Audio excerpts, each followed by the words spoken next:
के लिए, मजहब मुहज़्ज़ब की तरवीज और इशाअत के लिए अपनी अपनी अपने अपने औकात में कुर्बानियाँ पेश फरमाई।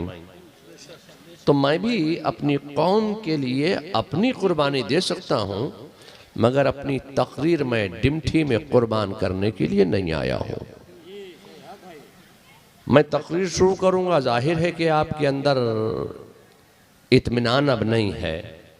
आप नात सुनने आए थे, यकीनन नात सुनना इबादत है, नात लिखना इबादत है, नात पढ़ना इबादत है, नात का सुनना भी इबादत है। आपने इबादत कर ली, इबादत के बाद अब आप इस चक्कर में है कि जल्दी से हम उठें और घर चले जाएं, तो कम अज कम बारगाह रिसालत में दुरूद व सलाम के नजराने पेश करने के बाद आप तशरीफ़ ले जाइए। अल्लाह ताला आपको शाद और आबाद और सलामत रखे। मैं सोचता ये हूँ कि मौलाना अयूब साहब, जिनका आज कौन सा उर्स है, 13वां उर्स है, उनके 13वें उर्स के मौके पर हम और आप सब यहाँ जमा हुए हैं। अगर मैं मौलाना ये नात ख्वां, ये शायर इस्लाम जनाब मोहतरम असद इकबाल साहब से एक सवाल कर लूँ, आपकी इजाज़त है? आपकी इजाज़त है मौलवी साहब? भाई से नहीं करेंगे तो किससे करेंगे? अगर मैं मौलाना असद इकबाल साहब से ये सवाल करूं कि आप यहाँ डिमठी में हैं, यहाँ से पहले कहाँ थे, तो आप मुझे इसका कोई जवाब दे सकते हैं? तो मौलाना से पूछ के बताइए ना कि यहाँ से पहले कहाँ थे। तो ये कहेंगे सिल्लीगुड़ी में थे। जाहिर है कि सिल्लीगुड़ी में थे। तो सिल्लीगुड़ी से पहले कहाँ थे? कहेंगे हम कलकत्ता में थे। तो कलकत्ता से पहले कहाँ थे? मैं इनसे एक सवाल कर रहा हूँ, कलकत्ता से पहले कहाँ थे? अब ये पहले पहले पहले तो पहले ये कहाँ थे, कहाँ से आए? तो मैं आपसे बड़ी सफाई के साथ ये कहना चाहूंगा कि ये कोई भी जवाब दें, मगर ये आलमी अरवाह में थे। ये कोई जवाब दे, मगर मेरा बड़ी सफाई के साथ जवाब ये है कि ये आलमी अरवाह में थे। तो ऐसा नहीं है कि सिर्फ यही थे। हजरत मौलाना मुफ्ती तुराबुद्दीन साहब भी वही रौनक अफरोज थे। सिर्फ ये मौलाना तुराबुद्दीन साहब ही नहीं थे। अरे साहब, ये मौलाना इमामुल मुचन्निदीन मौलाना कफीलुद्दीन साहब, ये भी वही थे। और ये सिर्फ यही नहीं थे, आप भी थे वहां, आप भी थे, हम भी थे, सब वही थे। तो जब तक अल्लाह ने चाहा, जब तक अल्लाह की मर्जी थी, अल्लाह के हुक्म से हम और आप सब आलमी अरवाह में थे। एक बात बताओ, जब तुम आलमी अरवाह में थे तो जिंदा थे कि मुर्दा थे? जी जिंदा थे। ये मौलाना अहमद रजा भी थे। आप जब वहां थे तो जिंदा थे कि मुर्दा थे? जोर से बोलिए। अगर जिंदा नहीं होते तो यहां कैसे बैठे होते मुफ्ती अयूब के उर्स की महफिल में? जाहिर है कि वहां जिंदा थे। जब तक अल्लाह की मर्जी थी, अल्लाह के हुक्म से हम आलमे अरवाह में थे। हम और आप सब अल्लाह के हुक्म के मोहताज हैं, अल्लाह की मर्जी के मोहताज हैं। अल्लाह का हुक्म आ गया, अब यहां तुम्हारी जरूरत नहीं। या अल्लाह, या आलमी अरवाह का सुकून छोड़कर हम कहां चले जाएं? तो अल्लाह के हुक्म से हम आलमे अरवाह से चले कहां आ गए? बाप की पुश्त में आ गए। ये तो अल्लाह ही बेहतर जानता है कि अपने बंदों को कहां रखेगा और किस हाल में रखेगा। अल्लाह के हुक्म से हम आलम अरवाह से चले और बाप की पुश्त में आकर रुके। जब तक अल्लाह की मर्जी थी, अल्लाह के हुक्म से हम बाप की पुश्त में रहे। जब तक अल्लाह ने चाहा बाप के पुश्त की जिंदगी अता फरमाई। एक बात बताओ, जब तुम बाप की पुश्त में थे तो जिंदा थे कि मुर्दा थे? जोर से बोलिए, जिंदा थे ना? जाहिर है कि जिंदा थे बाप की पुश्त में। जब तक अल्लाह ने चाहा, अल्लाह की मर्जी से, अल्लाह के हुक्म से हम बाप की पुश्त में रहे। हम और आप सब अल्लाह के हुक्म के मोहताज हैं। अल्लाह का हुक्म आ गया, अब यहां तुम्हारी जरूरत नहीं। या अल्लाह, बाप की पुश्त छोड़कर अब कहां चले जाएं? तो अल्लाह के हुक्म से हम बाप की पुश्त से चले, शिकम मादर में आ गए। एक बात बताइए, जब आप शिकम मादर में थे तो जिंदा थे कि मुर्दा थे? जोर से बोलिए, जिंदा थे ना? जाहिर है कि मां के शिकम में आप जिंदा थे।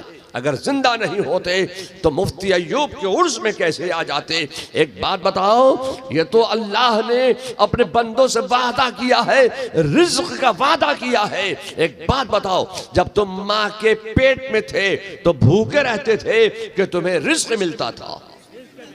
ये अल्लाह की शान है कि अल्लाह ने अपने बंदों से रिज्क का वादा फरमा लिया है। शिकम मादर में हमारे लिए हमारा रिज्क फराहम फरमा दिया। जब तक अल्लाह की मर्जी थी, अल्लाह के हुक्म से हम शिकम मादर में रहे। हम और आप सब अल्लाह की मर्जी के और अल्लाह के हुक्म के मोहताज हैं। अल्लाह का हुक्म आ गया, अब यहां तुम्हारी जरूरत नहीं, चलो। या अल्लाह, मां की कोख छोड़कर अब कहां चले जाएं? मां की कोख से बढ़कर भी हमें कहीं कोई चैन मिल सकता है, आराम मिल सकता है। अब मां की गोद छोड़कर हम कहां चले जाएं? तो अल्लाह के हुक्म के हम मोहताज हैं। अल्लाह का हुक्म आ गया, अब यहां तुम्हारी जरूरत नहीं, चलो। या अल्लाह, अब कहां चले जाएं? शिकम मादर छोड़कर, मां की गोद छोड़कर, मां की कोख छोड़कर अब कहां चले जाएं? तो अल्लाह की मर्जी के हम मोहताज हैं, अल्लाह के हुक्म के हम मोहताज हैं। अल्लाह का हुक्म आ गया, अब यहां तुम्हारी जरूरत नहीं, चलो। अल्लाह के हुक्म से हम दुनिया में आ गए। जब तक अल्लाह चाहेगा हम यहां रहेंगे। हम किसी ऐरू गैरू नथू खैरू के कहने पर यहां नहीं हैं, हम अल्लाह के हुक्म से यहां हैं, अल्लाह की मर्जी से हम यहां हैं। जब तक अल्लाह चाहेगा हमें यहां रखेगा, चाहे कैसी कैसी तंजीमें बन जाएं, चाहे कैसी कैसी हुकूमतें बनती चली जाएं, जो निकालना चाहेंगे निकाल नहीं सकते हैं, इसलिए कि हम अल्लाह की मर्जी से यहां हैं, अल्लाह के हुक्म से हम और आप सब यहां हैं। जब तक अल्लाह चाहेगा रखेगा, जब तक अल्लाह की मर्जी हम यहां रहेंगे। हम और आप सब अल्लाह के हुक्म के मोहताज हैं। जब तक अल्लाह ने चाहा दुनिया में रखा, हम अल्लाह के हुक्म के मोहताज हैं, अल्लाह की मर्जी के मोहताज हैं। अल्लाह का हुक्म आ गया, अब यहां तुम्हारी जरूरत नहीं, चलो। या अल्लाह, ये दुनिया छोड़कर कहां चले जाएं? हमारा बाप यहाँ है, माँ यहाँ है, भाई यहाँ है, बहन यहाँ है, नाना यहाँ है, नानी यहाँ है, दादा यहाँ है, दादी यहाँ है, चाचा यहाँ है, चाची यहाँ है। ये अल्लाह, हमने बड़ी गुर्बत की जिंदगी गुजारी है, बड़ी मेहनत करके हमने मकान बनाया है। ये अल्लाह, अब इस मकान में कौन रहेगा? हम ये दुनिया छोड़कर चले जाएं? ये अल्लाह, हमने बड़ी मेहनत करके कारोबार सजाया है, बड़ी मेहनत करके हमने फॉर्च्यूनर गाड़ी खरीदी है, ये गाड़ी कौन चलाएगा? बड़ी मेहनत करके हमने 5 माले की बिल्डिंग बनाई है, बेहतरीन मकान बनाया, अपनी मर्जी का मकान बनाया। या अल्लाह, अब इस मकान में कौन रहेगा? हम अल्लाह के हुक्म के मोहताज हैं, अल्लाह की मर्जी के मोहताज हैं। अल्लाह का हुक्म आ गया, अब यहां तुम्हारी जरूरत नहीं, चलो। या अल्लाह, अब कहां चले जाएं? ये मकान, ये बाड़ी, ये गाड़ी, ये सब छोड़कर कहां चले जाएं?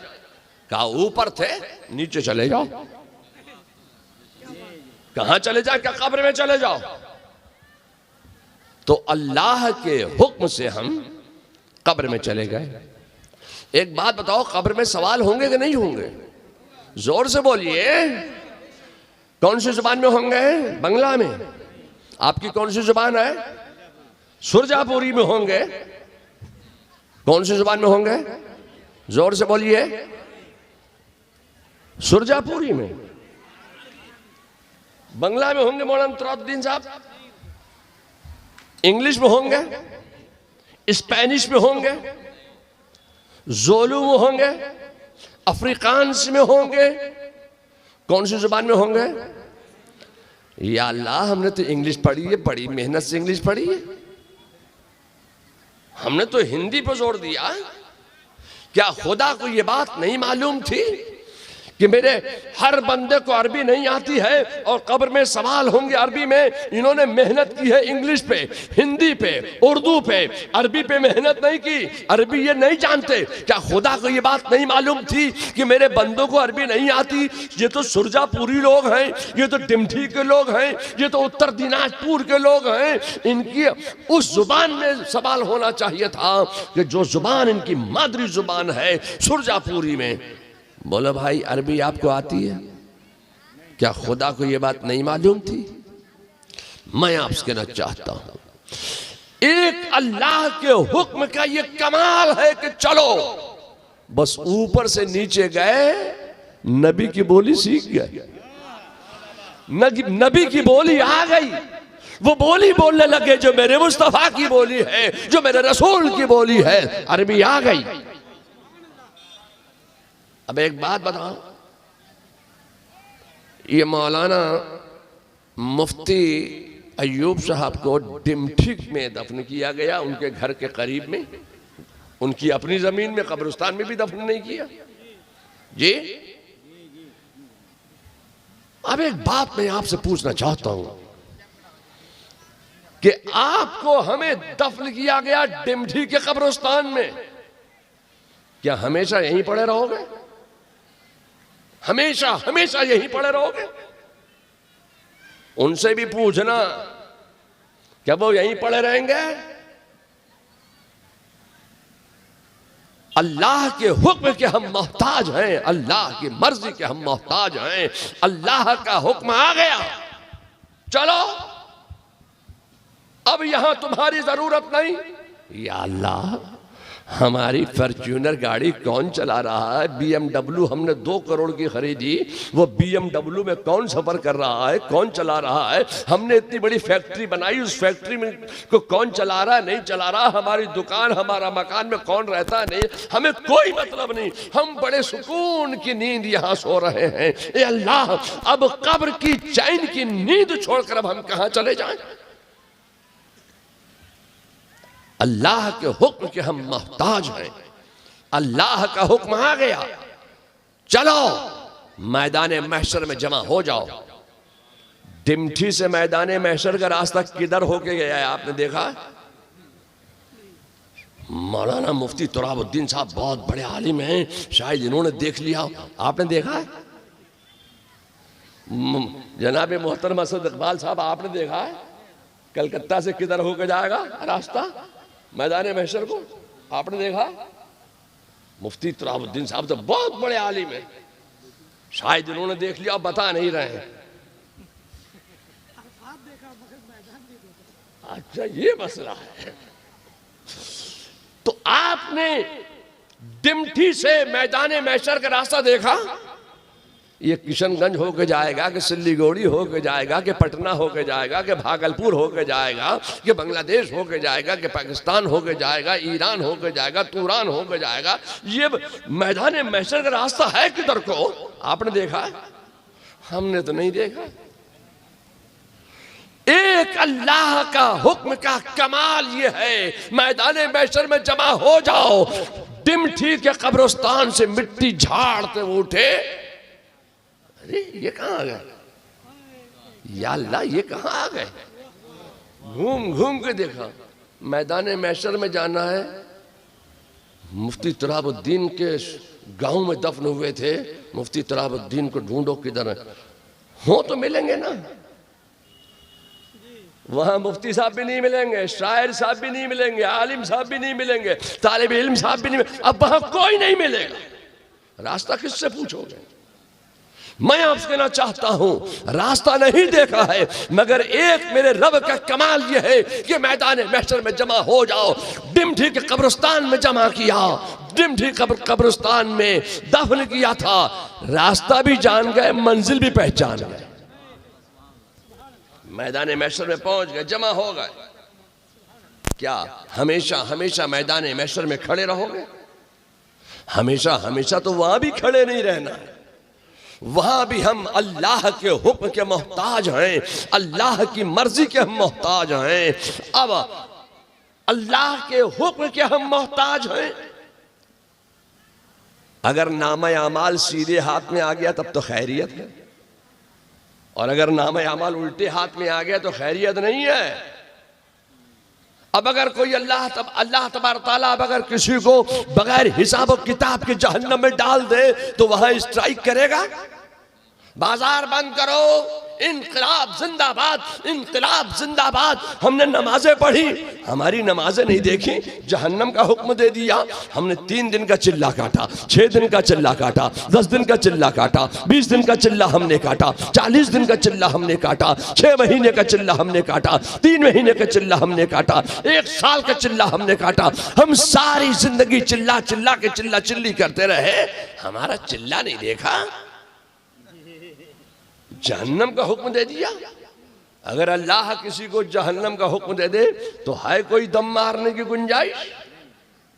जो अल्लाह का हुक्म आ गया वो अटल है। मैं आपसे कहना चाहता हूं कि आला हजरत के भाई हजरत उस्ताद ज़मान ने फैसला कर दिया कि फकत इतना सबब है इन इकादे बस में महशर का कि तुम्हारी शान महबूबी दिखाई जाने वाली है।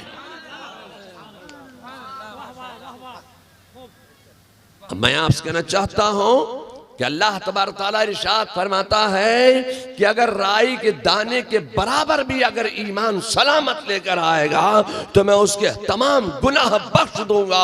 अगर किसी ने तौहीन रिसालत की है तो मुर्तकिब तौहीन रिसालत को माफ नहीं करूंगा। जन्नत में डाल दिया गया, जहन्नम में डाल दिया गया। अगर गुनहगार है, सियाकार है, जफाकार है, खताकार है, नाहंजार है, मुस्तहिक अज़ाब नार है, अपने गुनाहों की सजा भुगतने के बाद आखिरी मंजिल वो भी नहीं है, वहां भी हमेशा हमेशा पड़े नहीं रहना है। अगर गुनहगार है तो अपने गुनाहों की सजा भुगतने के बाद फिर वो जन्नत में जाएगा। अल्लाह ताला फिर अपनी कुदरत से उसको जन्नत अता फरमाएगा। मैं आपसे कहना चाहता हूं कि आज हम और आप सब मौलाना अय्यूब साहब के और उसकी महफिल में यहां जमा हैं, और आज कल आरास में इजलास में, मजहबी इजलास में, आज कल हमारे नौजवानों ने ये वीडियोग्राफी की जो वबा आम कर रखी है, ये इसमें ना मौलाना तुराबुद्दीन साहब की ईमा शामिल है, ना असद इकबाल साहब की ईमा शामिल है, न मेरी ईमा शामिल है। आप बना रहे हैं, आप जाने, सवाल होगा जवाब आप देंगे, हमारी मर्जी नहीं है। हम उस फतवे पर अमल करते हैं जो आला हजरत का फतवा है, मुफ्ती आज़म का हुक्म है, ताज शरिया का हुक्म है, और मेरे वालिद माजिद हुजूर रेहान मिल्लत ने जो किताब लिखी और उसमें जो हुक्म लगा दिया, हम उसी पर अमल करते हैं। अगर कोई बनाता है तो जो उसकी जिम्मेदारी है, ना हम दिल से बनवाते हैं ना कहते हैं। अगर कोई बनाता है ये उसकी अपनी जिम्मेदारी है। अल्लाह तबारक तआला हमें और आप सबको एक बनाए, नेक बनाए, और बुजुर्गों की सच्ची पक्की मोहब्बत अता फरमाए। चूंकि तकरीर मैं अपनी कुर्बान नहीं करना चाहता हूँ, इसलिए मैंने तकरीर नहीं की है। आप लोग खड़े हो जाइए, सलात और सलाम पढ़ लीजिए। असद भाई मुस्तफा